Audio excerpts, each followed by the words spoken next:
Good evening. Hello, Karen. Thanks for joining me. Happy Monday. Hi, Rose Ellen. Thanks for tuning in.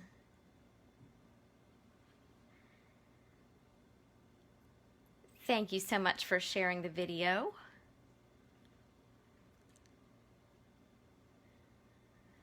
Hope everyone is having a good day. I'm going to give this just a minute for everyone to jump on.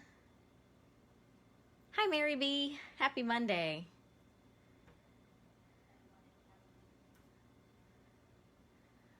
All right. Hi, Thelma. Happy Monday. Hi, Ellen. Thanks for tuning in. All right, we will go ahead and get started on this last Monday of November, and it is Mystery Monday.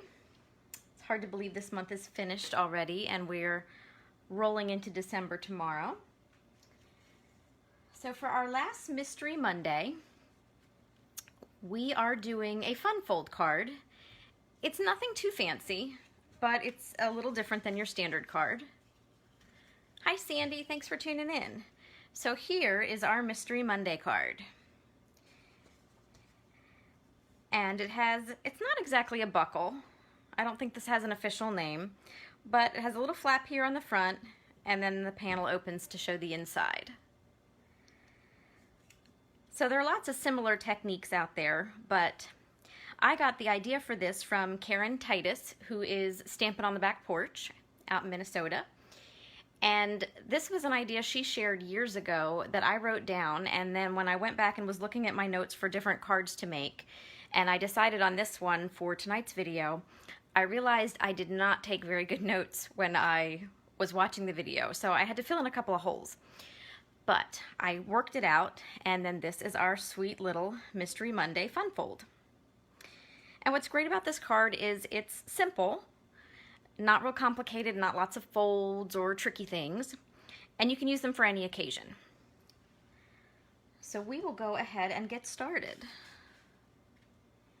So the first thing you are going to need is a piece of cardstock that is 7.5 by 5.5. And I'll give you a little tip. You can get 2 of the card bases and 1 of the little strips for the front of the card out of 1 sheet of cardstock.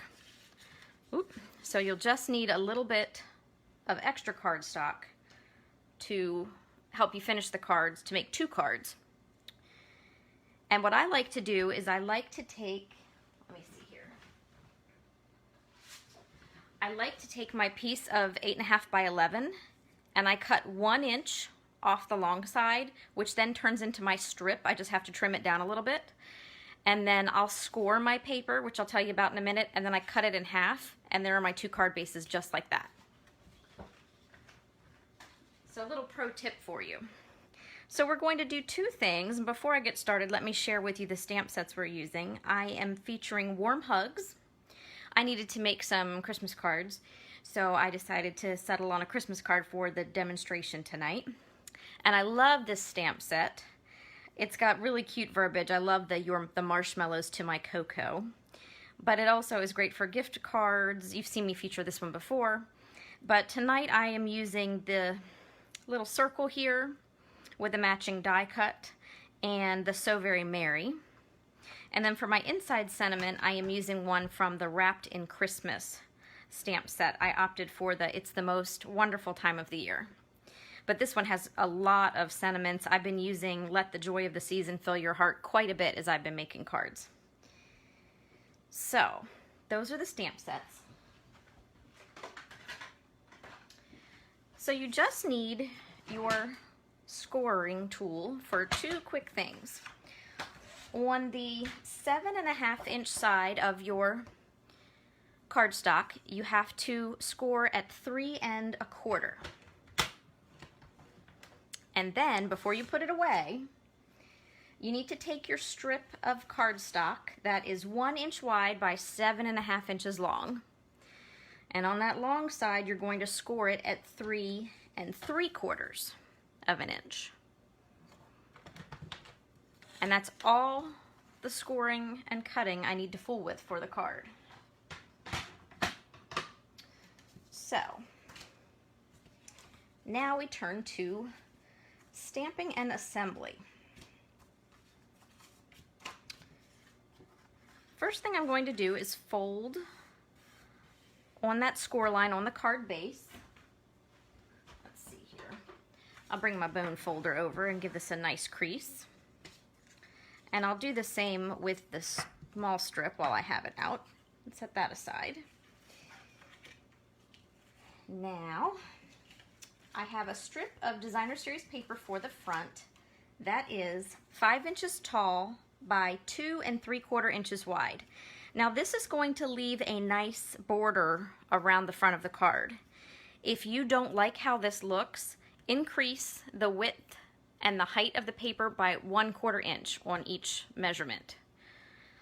And that just gives you a little less border around. I actually did that on some of my other cards that I'll show you for my samples. So I'm going to go ahead and adhere this to the front of the card. And part of the reason I do that is so I don't get confused later. I'll show you, if you're going to mess up the card, I'll show you the one place you'll do it. And you'll see why. Because it's something you're not used to doing. But if you catch yourself in time, you're golden. So this just goes on the front of the card, like so. And so the next thing you're going to do is take your piece of cardstock for the inside. This is 5 1/4 by 4, which I call your standard insert. Now you could have it whisper white and stamp on it, but one thing you'll see, don't glue it in yet, I'm just holding mine here so you can see. When you close the front of the card, you're going to see some of this cardstock. So you have two options. You could stamp on it, or you can do what I'm going to do and take a strip of designer series paper. This is 3/4 of an inch by 5. So this is where you need to just pay attention a little bit. First thing I'm going to do is take my strip of designer series paper and glue it. And I'm using my Stampin' Seal Plus, my preferred adhesive, because I know nothing's going to scooch out of the way. I'm just going to give it a little border on those 3 sides. And here is where, if you're going to mess up, this is where you're going to do it. Because I caught myself numerous times after I had done this. And it's when you insert this piece.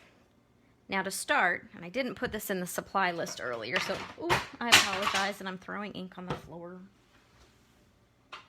Ooh.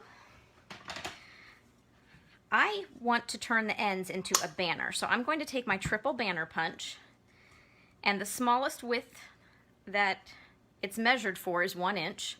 So I'm going to flip it open, and I'm just going to punch one end to look like a banner. Now, I don't know about you ladies, some of you are probably more talented than I am and can do that with a pair of scissors. I am not so talented. I could get a ruler and draw lines on it and it would still be crooked. So I love this banner punch when the widths work. And this punch actually cuts banners in 3 different widths. And I'll even tell you a secret. I wouldn't make this piece much narrower, but if you need a banner that's 3/4 of an inch wide, there are 2 little marks on either side of your inch line here, right at the very end. That's 3/4 of an inch right in between. So if you line your paper up straight and put it all the way in, you can get one size smaller. Did that earlier today. So there's a little pro tip for you.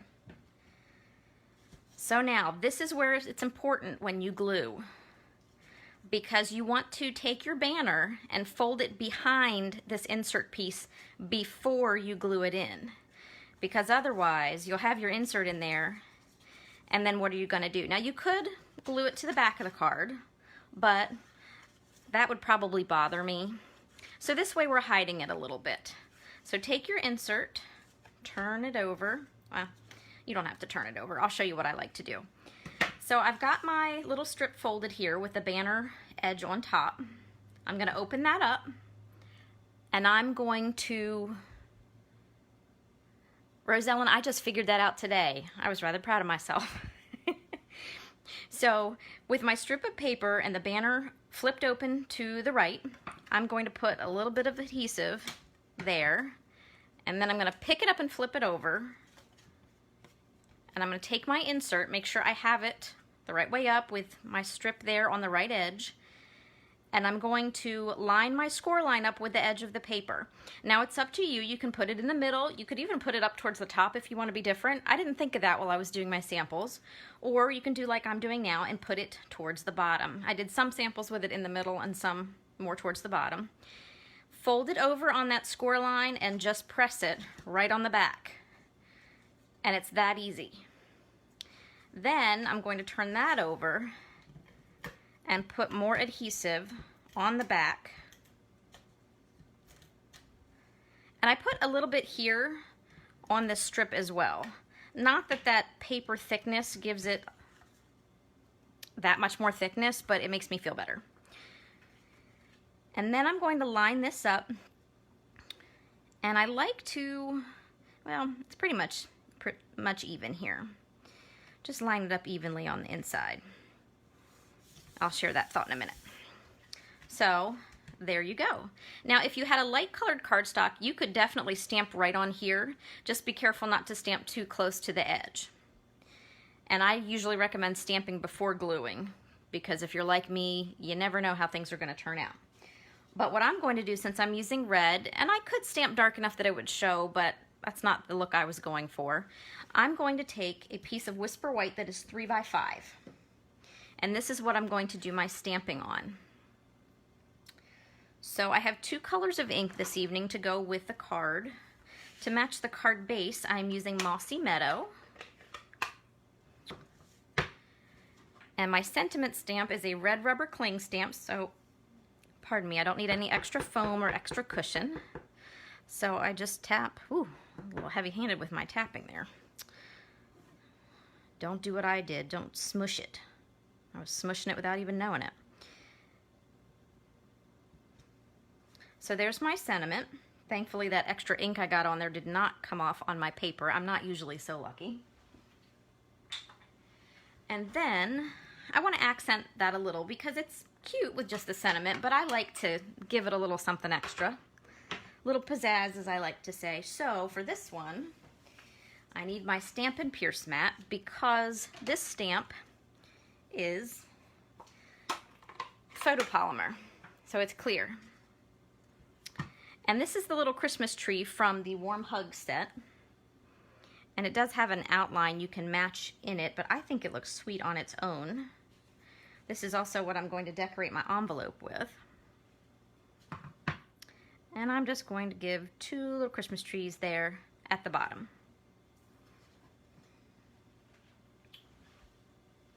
So now I'm going to put my ink away since I'm already dropping things this evening.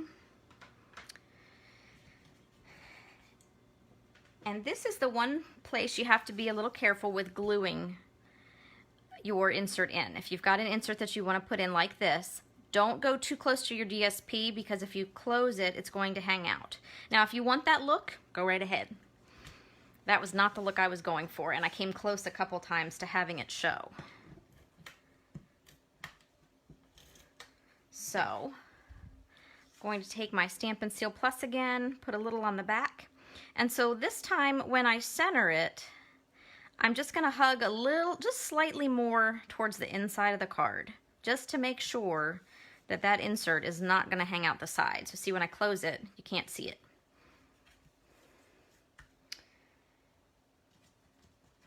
So then, the last step for this card is my sentiment.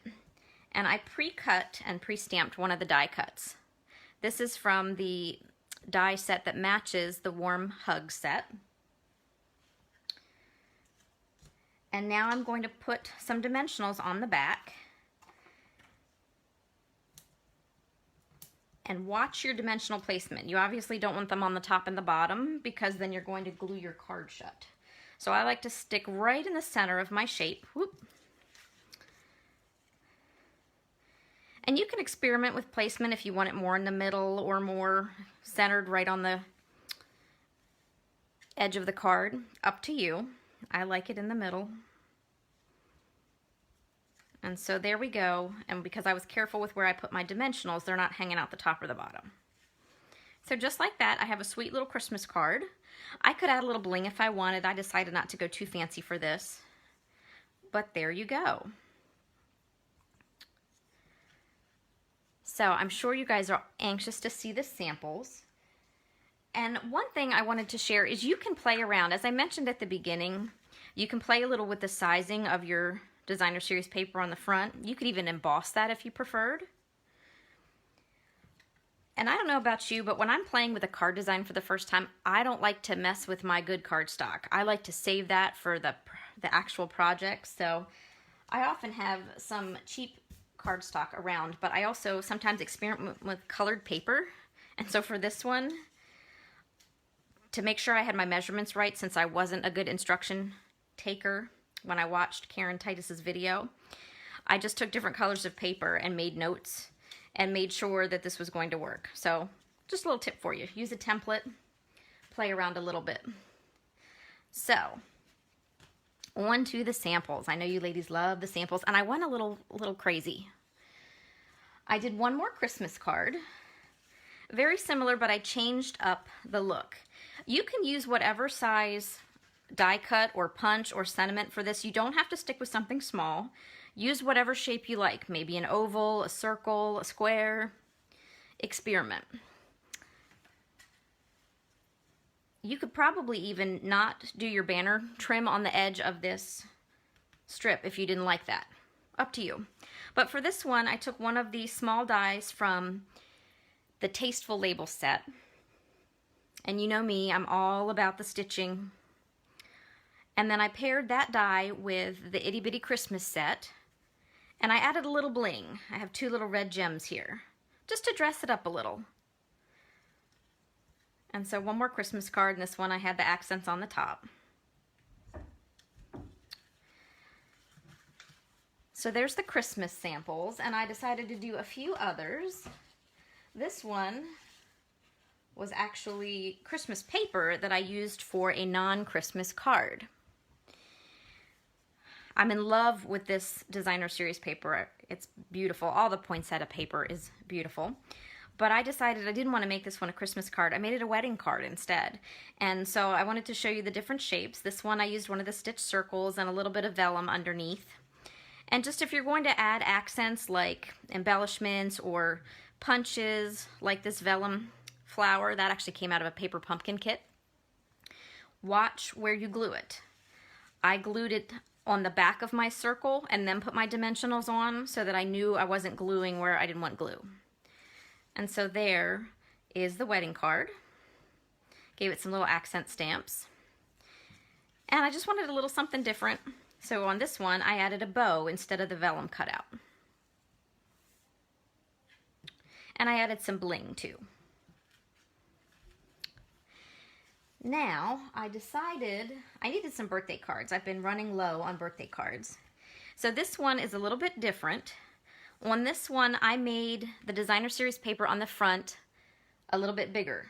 So instead of the 5 by 2 3/4, I did 5 1/4 by 3. And instead of using a strip here, I just kept the inside piece. And instead of using cardstock, I used designer series paper that coordinated. This is from the Playful Pattern set. I've been dying to play with this paper. And I didn't put a strip here. I could have stamped here, I chose not to. Or I could have added a different strip of designer paper. So as I said, you have options. Lots and lots of options. And so there's a couple for the guys. Here's some more for the guys. I was having a ball with this paper. And you can change your look up by changing just a few things. On this one, I layered some rectangles together. This is from the Happiest of Birthdays stamp set. And this is a stamp I don't use frequently from the set. I like to say happy birthday instead of happy B-day. But you know, the kids today and the slang and stuff. So I thought these would be great for young adults or teenagers. And so I just used the smallest rectangle framelit from the Stitched Rectangle set. And it was a perfect frame for this stamp. And then I cut additional layers out of cardstock. And so I changed the look just by layering the colors differently, cutting the different pieces of colored cardstock. Uh-oh, Sandy, should I apologize now? You need to order more. And so on this one, I just kept it again simple with a little stamping. This is from the matching Playful Patterns stamp set.